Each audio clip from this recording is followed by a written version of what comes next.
Everyone, welcome back to my channel Sumana Karmakar. তো আমরা সবাই মিলে যাচ্ছিলাম মায়াপুর ঘুরতে। সবাই মিলে বলতে প্রায় 24 জন গিয়েছিলাম আমরা। আর অনেকজন ছিল বলে আমাদের মজাটাও দ্বিগুণ হচ্ছিল। আর সব বাচ্চা পাটিগুলো আমরা এক জায়গায় বসেছিলাম, মায়েরা আর এক জায়গায় বসেছিল।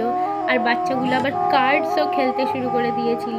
3 ঘন্টা যে কিভাবে কেটে গেছিল বুঝতেও পারিনি। আর বাইরের দৃশ্যটাও অসাধারণ ছিল।